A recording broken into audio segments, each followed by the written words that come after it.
Back live tonight here on In Focus, and thanks for staying on. In response to a City Press article about government's questionable attitude towards the equal recognition of royal families in South Africa, Deputy President Paul Mashatile says, in all fairness, some royals find it hard to understand why the AmaZulu monarch seems to be getting all the monetary and media attention. But to look deeper into this topic, we are now joined in studio by Contralesa General Secretary Zolani Mkiva and Chief Livhuwani Matsila of the Matsila Royal House in Venda, Limpopo. Also on our Zoom link tonight, we're joined by Khaya Ndwandwe, a historian and cultural expert. And, of course, you are part of the conversation tonight. 072-110-5584. Is government discriminating against certain royal houses in the country? What are your thoughts tonight? You can weigh in on that conversation. Gentlemen, good evening, and thank you very much for coming on and for joining us tonight here on In Focus. Khaya,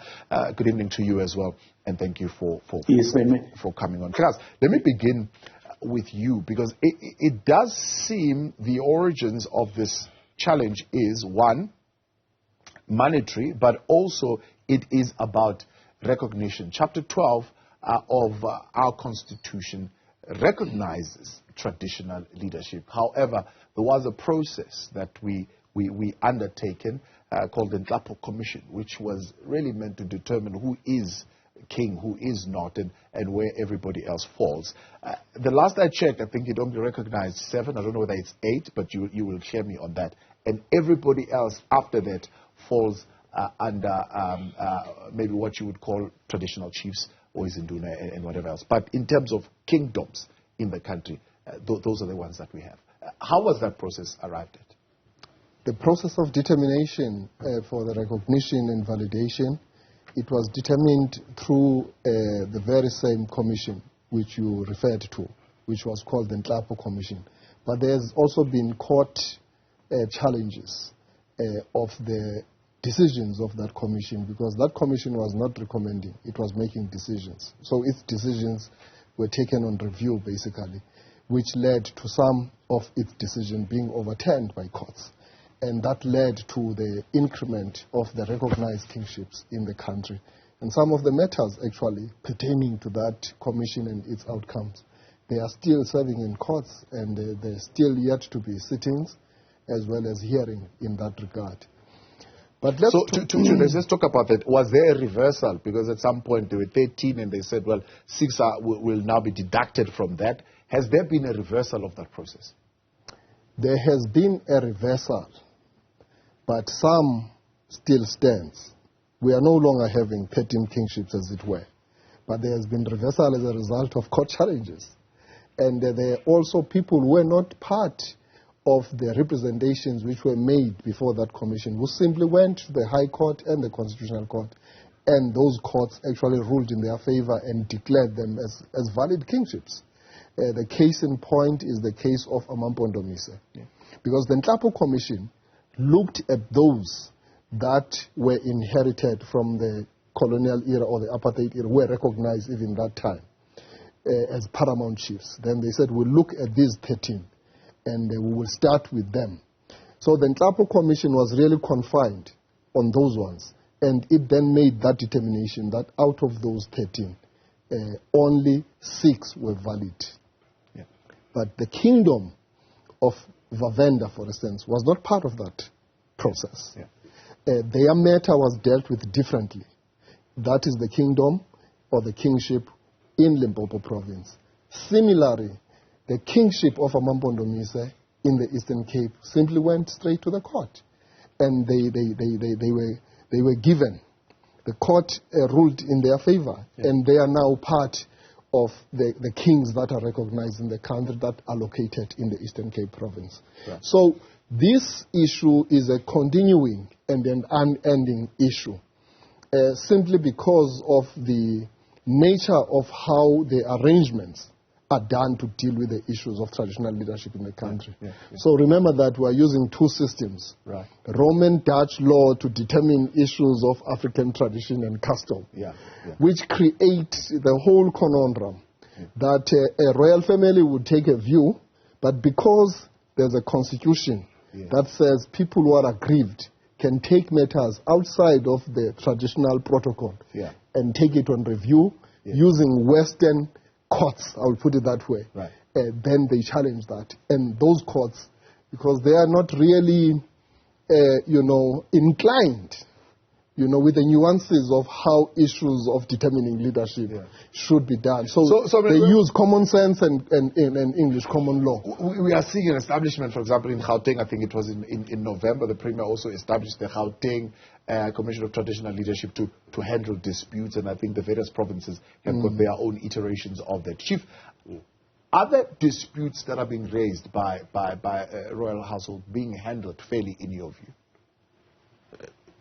It's a very vexing question to answer. Some of them are being handled fairly, and some of them are not being handled objectively. And the very same matter that we're dealing with is now being blown out of proportion, in the sense that if the government leadership in KwaZulu-Natal takes a decision to support their king adequately with resources, and then there are others amongst us who complain about that, I think we're blowing the matter out of proportion, because it's a provincial government that decides on the basis of consultation with the kingdom as to how they should resource that particular kingdom. So the other provinces must do the same and use that as an example of how best to support a king. Somebody argued once and said that, well, we've only got one collections point, and it's through the revenue service, and we are all being collected there. So there's no such a thing as a provincial treasury. It's only one treasury that allocates to all. So it cannot be used as an excuse to say, well, KZN takes care of their king, and therefore all others must do that. There are others who believe that the kings should be taken care of by the president. What's your take? No, my take is that there should be standardized policies as to how you allocate resources to the kingdom, and the king in particular to discharge his responsibilities sufficiently with proper capacity. That framework is there, but it then has to be looked at in equitable terms. Not equality, but equitable terms. Okay. Such that then you are given the support that you have, and the resources allocated are committed to the responsibility that you carry in society. Yeah. And surely other people have got more populations under them. Others have got fewer populations. Others have got complex and difficult issues of poverty to deal with in their own areas. So when you use that kind of measure and objectivity, then it can come to sensible allocation. But it's wrong to cry about the kingdom of KwaZulu-Natal and how it's resourced when you can't raise those things with your own leadership around your own issues to say, I need the following to be able to carry that responsibility, and use that as a positive example of how a kingdom can be supported. Of course, I say that knowing that there should not be a situation where we have government resources being used to fund lavish lifestyle of traditional leaders and kings. That is wrong. But the issue is to what is the basic requirement, and what is the bare minimum support that should be provided, and what impact does the work of the traditional leader has on the society and the communities they lead.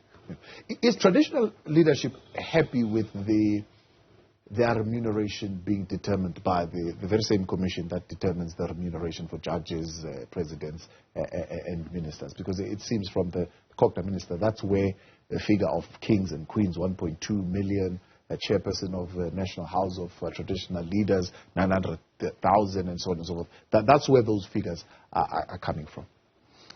Well, traditional leaders, in terms of the current arrangements, especially those who are on the payroll of the state, they are also public office bearers, so they have to go through the same process. But what happens with that commission is that it has not improved on what the traditional leaders are getting since the new dispensation began.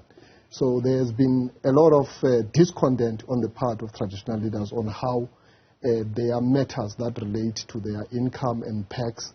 They are being treated differently from other public office bearers. So from that point of view, we have made representations there as the organized institution of traditional leadership to say these are how these matters ought to be handled. But it is hitting a hard wall. Yeah.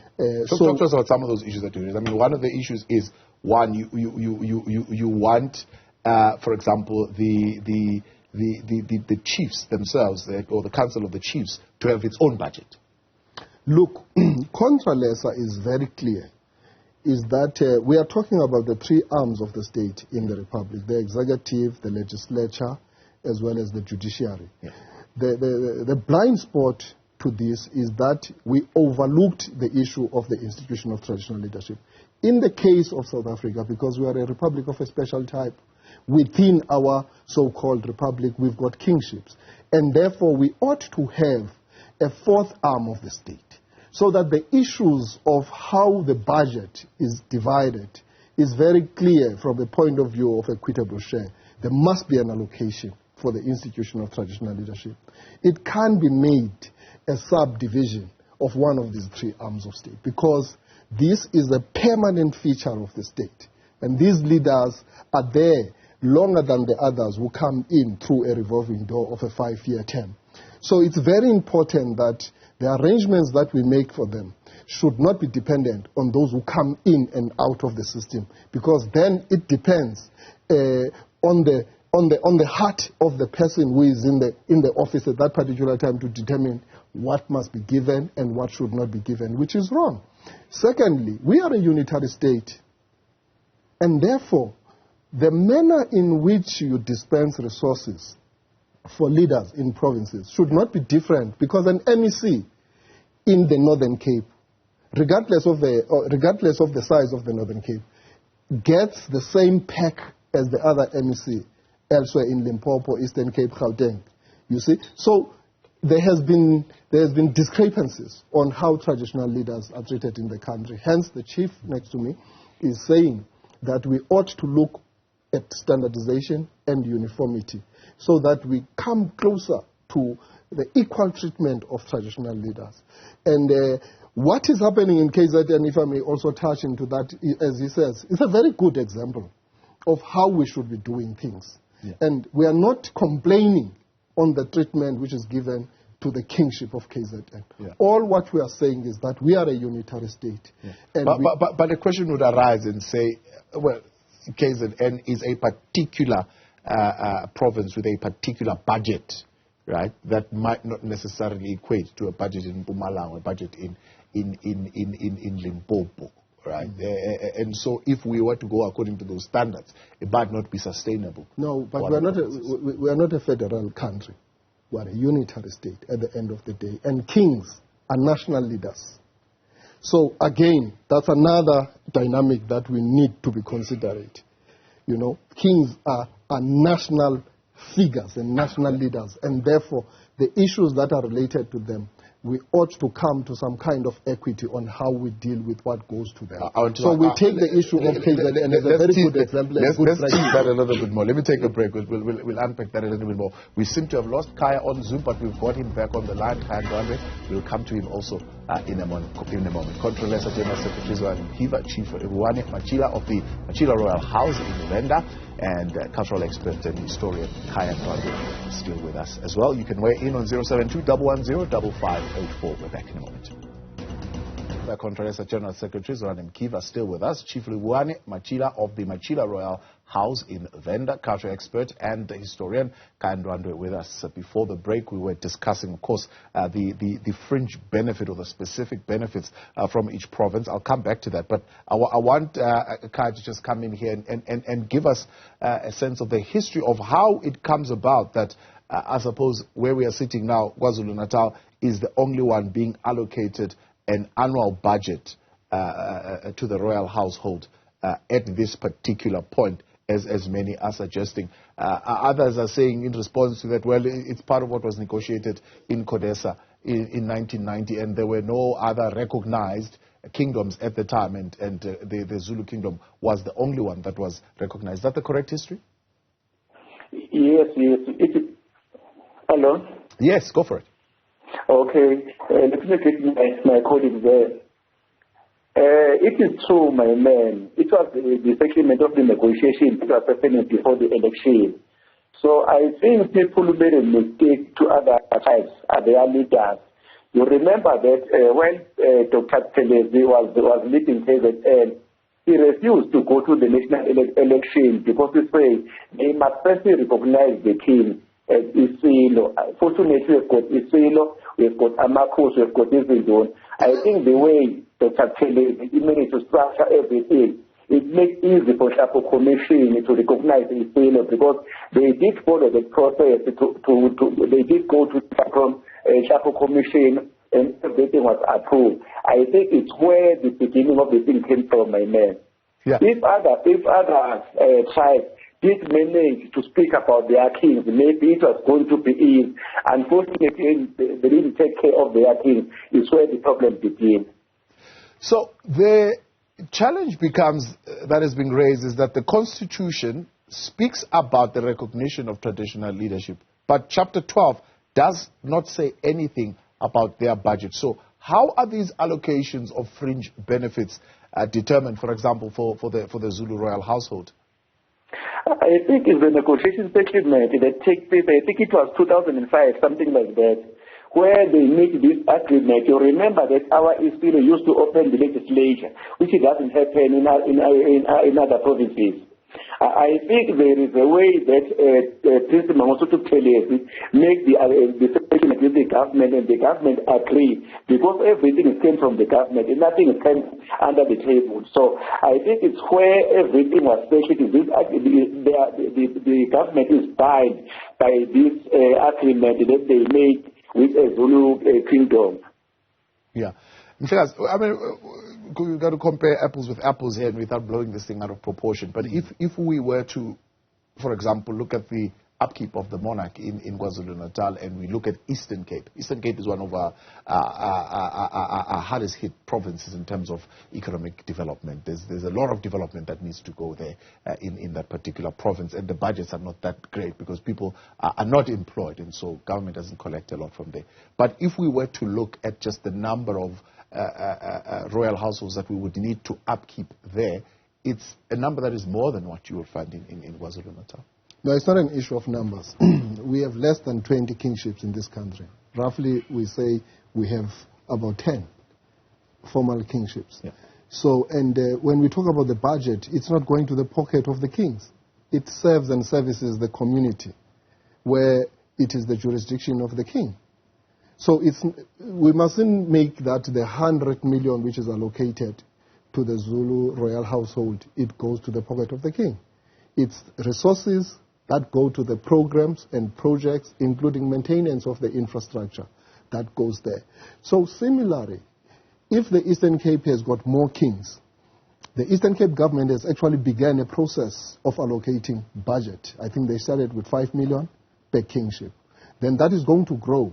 But I'm saying that we mustn't reduce this factor to an issue of numbers, to say in a certain province there are a certain number of kings. I said from the beginning, kings are national symbols and are national leaders, and therefore they preside as custodians of their communities and their national symbols, as I've said. So the support that must be given to them in person, as well as for the community that they preside over, should be looked at in that particular context. And these resources are for their people and the development of their communities, including infrastructure and infrastructure needs. Yeah. So we have to look at it like that. So Chief, for example, if we are to go with that view also that says kings are national office bearers, and we bring them into that debate, right? The debate is what determines what fringe benefits do they get?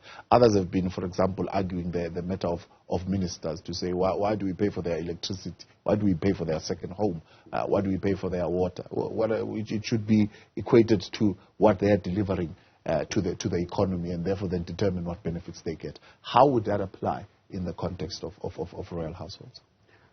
No, you're right, and I think the issue will be value for money that is from the taxpayers in resourcing the programs of the traditional leaders.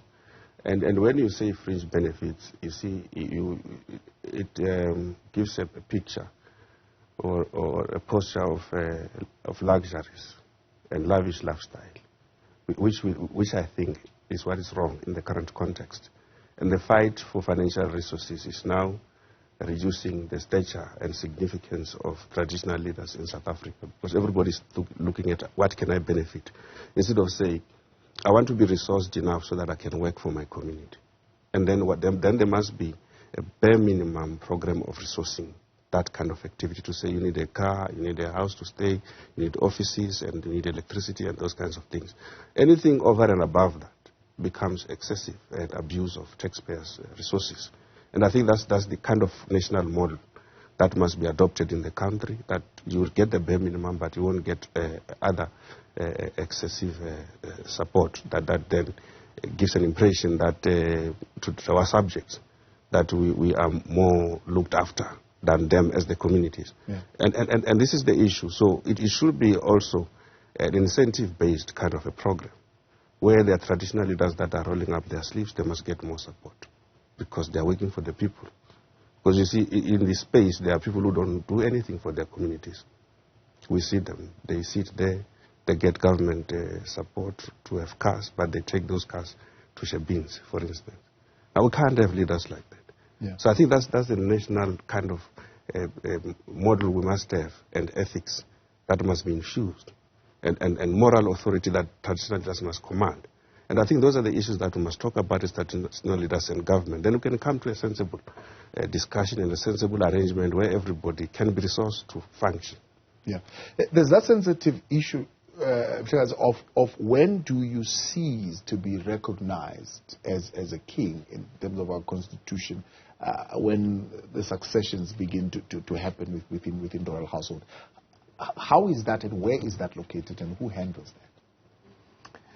Well, there is a role of the royal family that actually is very instrumental in determining the heirs to the throne, and also assisting the one who is the incumbent in terms of dispensing his duties. So there is no term limit for kings. The kings rule from the time they are coronated until they transition, if I may put it that way. But we have cases where senior traditional leaders, when they reach a particular age, out of their own volition, they would like to observe the process of succession of their own sons when they take over. They want to witness that but it's individual and it's voluntary. It's not mandatory. So by tradition, they have to rule from the time they are installed until they pass, as I'm putting it. But I also want to say that I would like to come into the point that the chief is making here, that it would be unfair to the traditional leaders to be treated differently as public office bearers in the country. Remember, we are not comparing traditional leaders to politicians. Politicians are elected. Traditional leaders have a birthright to do certain duties, which are cultural, which are heritage-based as custodians, but also they have a role to play politically because they are responsible for land, and land is not only an economic issue, it is also a political issue. And therefore, they have to play that role on behalf of their communities. They must be alive to the realities that are linked to land and land development. And therefore, they can't be treated differently in a post-colonial Africa. Would be wrong. Would actually be saying that the institution of traditional leadership is secondary into the management of the national question. We make a point as Contralesa. That's why we are saying that we have to have a fourth arm of the state, because we have a responsibility as the institution of traditional leadership to manage the national question. It can't be left to politicians alone, because it would be dangerous. I'm sure that is something that would include a constitutional amendment, which in most instances they tell you it needs a 2/3 majority to be able to carry out. Well, for now, yes, it is Parliament that particular 2/3 majority is required. But the sovereignty of the people is above the Constitution. If the people of the country were to take a decision that they want to amend this Constitution and it's not working for them, it's suffocating them, they have a right to call for a referendum. And we can petition the Constitutional Court, or the people can simply assume the streets and say this Constitution might be seen as best elsewhere. But actually, for the majority of our people, it has not really brought ABCD. So I'm saying that the sovereignty of the people, is above some of these instruments, because it is the ultimate instrument, because all of these things, they are made for people. People are not made for them. You understand? It is the people who made the Constitution. So at any given time, if it's not working for them, and if it is over-regulating for the institution of traditional leadership, they have a right to say, we need to dislodge this over-regulation and come up with something that is fit for purpose and that works for us.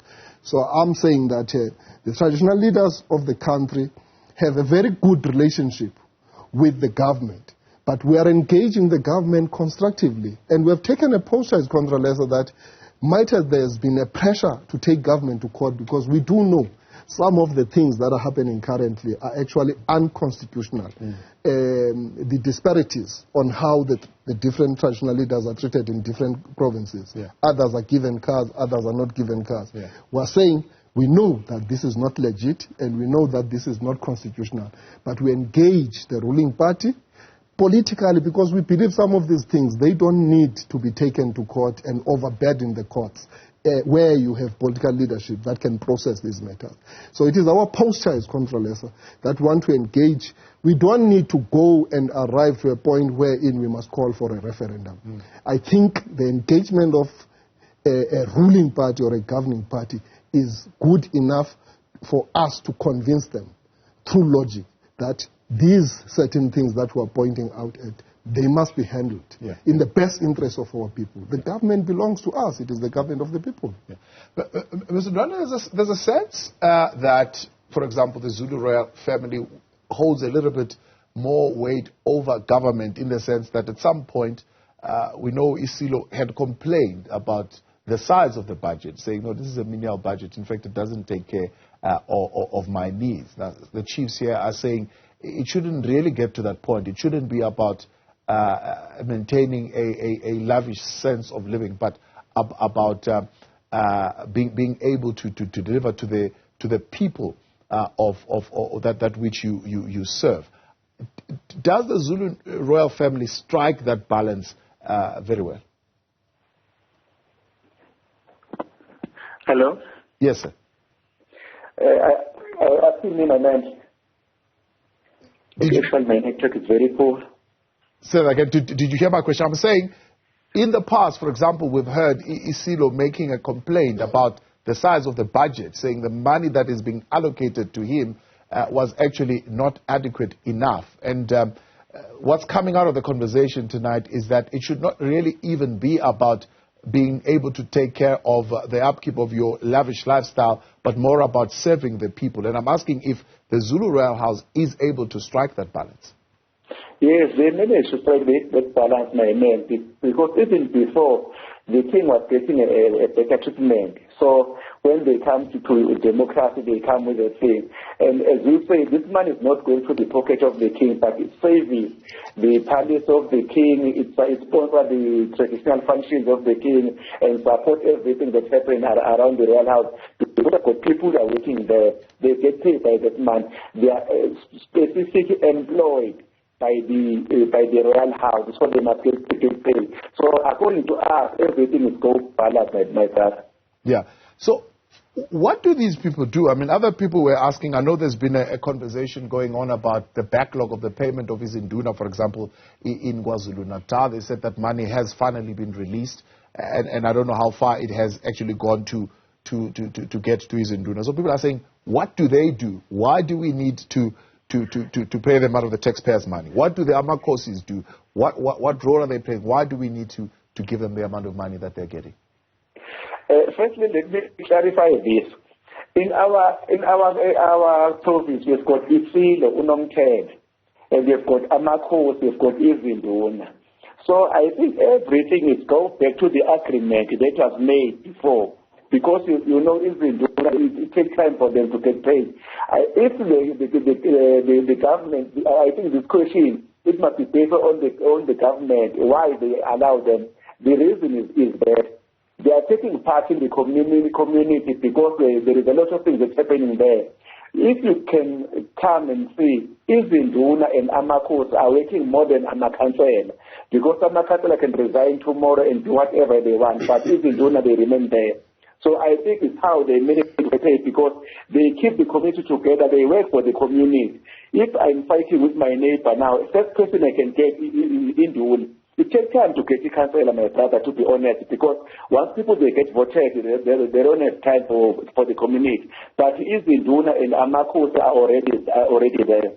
Yeah, I see you nodding your head then, as you're saying, when he says sometimes Ndwandwe they work more than councillors. Are we then not duplicating? Why do we need councillors when we can have this? No, you know, Chief Matsila is saying that traditional leaders can't afford to live a lavish lifestyle. And we agree, and they are not.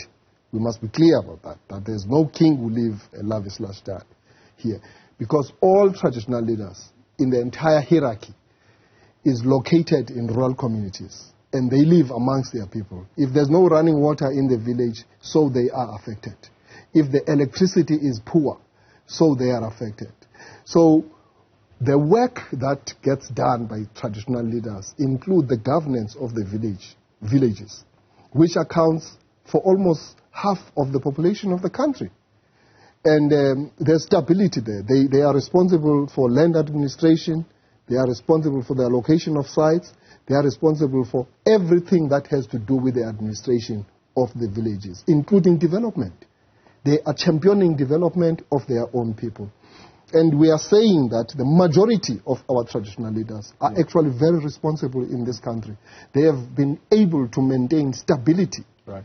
In many of our communities. I'm asking that in the sense of you know, for example, we are having a conversation around whether or not do we need the provincial layer of government, and whether or not we should not just have national and local government, so that's where the tire hits the tar, so to speak. And that's where we should. That's a debate for another day. We should. I'm asking that in the context of saying, but if we can have Ndwandwe to do that, why do we need that extra layer of councillors who are also going to be making a demand on the fiscus? Well, what I can tell you is that we, as the institution of traditional leadership, we are opposed to the wall-to-wall municipality. You can't have a one-size-fits-all. In rural communities where there are traditional leaders, you don't need that instrument, because it creates a conundrum and it creates havoc, because the councillors now want to usurp certain powers, and that creates instability instead. So we've been saying that in the case of the areas of jurisdiction of traditional leadership, there shouldn't be councillors, because you are actually creating duplication and you are wasting money, because the headmen and headwomen or Ndwandwe are doing that work. Yeah. Instead of taking resources to the ward committees and the councillors, empower the institution of traditional leadership so that what they have been doing from time immemorial, they can do it better and actually enrich it, so that they can actually reach a level of efficiency and efficacy. Yeah. That's what we are calling for. And it is linked to what we are saying we must have the fourth arm of the state. Insofar as doing away with the provinces, I think we would support that discussion. But I don't think as a country we are ready for it. Perhaps we need to develop a paper around it, because I think it will also foster the much needed unity and interaction amongst our traditional communities in the country. All right, Chief, there are the questions as I was putting them. Here's one from Rodney saying, Thabo, Contralesa are heavily aligned politicians. Royal families are completely ignored and preference given to individuals aligned to them. This is the modus operandi in the Northwest, e.g. Magwarane royal family. All right? That's for you, Mshegas. Question is simple. Just like deputy ministers, Basenzela need to justify the fourth arm of state's annual budget. Yogwenza. Chief? Oh, there's one more. All right. Traditional leaders should be treated equally in this country. This is a democratic country. Really, what is happening, people are watching. Okay, Kizo, much appreciated. Thank you very much. No, I think I'll pick on the last one. I think to say that, look, this issue of treating traditional leaders equally is very, very important. But it must be given proper context. Now, this narrative that we started with around the Contralesa kind of arrangement between the government and the Kingdom of KwaZulu-Natal, it's worrisome and it's false, because it's not catered for in the Constitution, as you rightfully say. So we mustn't have that kind of narrative. It's disturbing because it then starts to say the other kingdom is given superior status over others as a result of negotiation. It's false. It's a fallacy, it's a misnomer. I think it's a narrative that we must abandon so that we can unite people and say, let's look at objectively how we should resource the traditional leaders. Yeah. Equality is important, but we must also look at the equitable means of distributing the resources. Right. Thank you. A quick 30 seconds, I'm out of time, but Contralesa, you function like politicians, you've got preferences where others are supported and others are not? No, it's not true.